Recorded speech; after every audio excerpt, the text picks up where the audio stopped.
ותערב לפניך, ותערב לפניך, עתירתנו.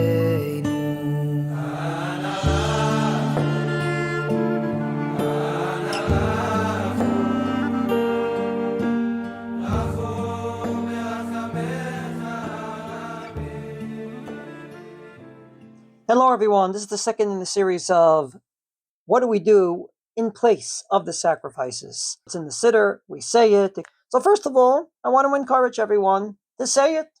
People have quoted, and to be more precise, misquoted the Mishnah Berurah. And right at the beginning, the first chapter of the Code of Jewish Law, subdivision Yud Bet, that says, and I quote, Mishu hu bal Torah v'yesh lo lev lavinu lilmod, whoever is a Torah learner and knows how to learn, he can basically not have to subject himself to say everything in the siddur, and it's better that he learns in place of it. So some people took this Mishnah Berurah and said, well, we don't have to say Korbanot. So the one that attacked them on it is none other than Rav Zilber. Rav Zilber, Zichrono Livracha, was a great Gadol Yisrael, Rav Binyamin Yehoshua Zilber, 1916 to 2008. And he basically says that he heard that people told him that in order to keep the itinerary of the yeshiva, you could basically skip Korbanos. Nirale, he says, Shehen kan shum minhag, this is not even a custom. Ela pashut yesh kan yoter mi ba'avar v'shana ba michamat shekamim mu'uchar medalgim. This is a typical example of someone that does an Avera so many times he thinks it's permissible. And the real reason that they skip it is not because of this Mishnah Berurah, but because they get up late. And with due respect, don't start making customs out of your laziness. He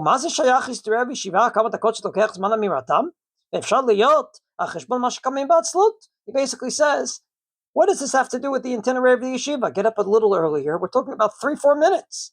And say it, so it must be for laziness. Then don't quote that Mishnah Berurah to me, because that is not talking about Korbanot. So, with that in mind, my question is, what is the nafkamina for us, if it's Torah learning, or if it's actually in place of the sacrifices? And I believe there's at least 5 nafkaminas that we can find, 5 ramifications. Number 1, what is the halacha if you learn something and you don't understand? The halacha is based on the Shulchan Aruch Harav that says that when it comes to davening, if you daven in Hebrew, God knows what you mean. But when it comes to learning, if you say a Mishnah and you don't understand the word you're saying, it's not considered learning. So if the Korbanot are learning Torah, you've accomplished nothing. But if it's just saying Korbanot in place of what was, then of course you've accomplished. In a word, the Machatzita Shekel, who wrote a Perush on the Magen Avraham, he made it to the 19th century. He says, based on the Gemara we quoted,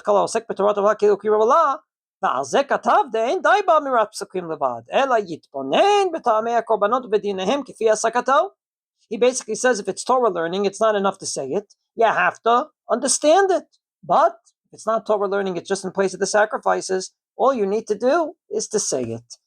Ramification number 2, the Korbanot were not brought sitting down, but standing up. The halacha is, En yeshiva ba'azara ela l'malchei beit David bilvad. You're not allowed to sit down in the azara where the altar was. So do you have to stand up when you say Korbanot? The Mishnah Berurah quotes the Magen Avraham. Shata Korbanot yomar ba'amida, dugmata Korbanot shayu ba'amida. Vayein be shari tshuva v'shem kama achronim shecholkim al zeh. So we have a machlokas. They have to stand up when you say korbanos. Obviously, the machlokas is based on what we said. If it's Torah learning, today we learn Torah sitting down. But if it's in place of the korbanot, then you should stand up. Ramification number 3, should you go to mikveh before you say korbanot? After all, you wouldn't allow to bring korbanot in a state of impurity. So the Shut Maharsham actually dealt with this question. And he says that since today we do not go to mikveh before we go to davening or learn Torah, the takana of Ezra was not accepted. Mikol Malkom, he says, Lo yomar pirkei korbanot klal. You shouldn't say the korbanot. And then he says, Aval yesh lomar de mikol makom. Maybe you could say korbanot, because at the end of the day, if you were in the base of Mikdash, you would give it to the Kohen and he would do the work. You wouldn't be the one doing all the work with the Korban. So maybe it's okay for you to actually say it. Obviously, if it's Torah learning, there's no problem. But if it's actually in place of the Korbanot, the only way you can reconcile you saying it without going to Mikveh is to say that even in the time of the Beis HaMikdash, you would give it to the Kohen. Number 4, timing. Namely, you get up in the middle of the night, the halacha is you probably can say almost all the Birkot HaShachar. Can you say Korbanot at night? Korbanot were not brought at night. Shulchan Aruch says that you should wait till the morning to say the Parshat HaTamid because the Tamid was only brought during the day.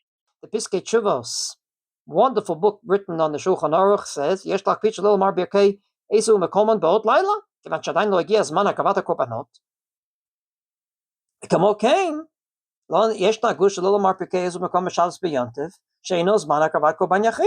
says timing is everything. So first of all, don't say it at night. And second of all, on Shabbos and Yantiv, only say the korbanot that were brought on Shabbos and Yantiv, which are the korbanot of that day. Let's say you're in a car accident, you wouldn't be able to bring a korban toda on Shabbos. You'd have to wait till Sunday or bring it on Friday. And then he says, why?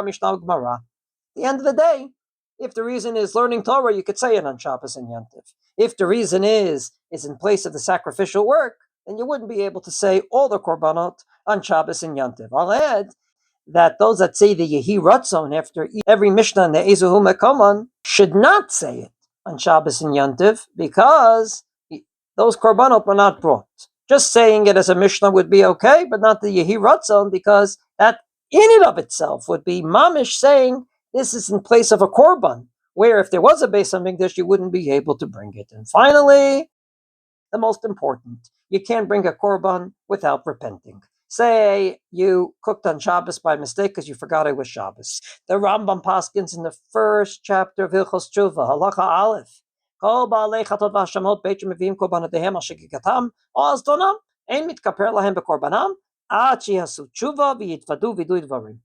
You cannot get atonement through a sacrifice unless you atone for the sin by confessing. So, do we have to confess every morning before we say korbanot? If it's in place of the korbanot, yes. If it's just Torah learning, then obviously it has nothing to do with it. And indeed, that's what the Machatzita Shekel says. וגם צריך לשוב מהעבירה שבידו. וכן בקורבן היה צריך תשובה ווידוי. ואם לאו הכי, הווי זבח רשעים תועבה. So therefore, you would have to do tshuva before saying the korbanot. If it's just Torah learning, obviously not. So we found not 1, not 2, but 5 different ramifications. If it's Torah learning, or if it's really in place of the sacrificial work. But anyway, you slice it. This is again another example of such a far cry from what was. Because A, we're not doing tshuva before saying korbanot. B, maybe we're standing up, but most people think it's optional. Not to mention the fact you're not going to mikveh. So if indeed it's in place of the sacrificial work, we're not doing such a great job. And even if you're makbid on everything I just said, it's still not a korban. It's still not in the Beis HaMikdash. It's still a far cry from the real thing.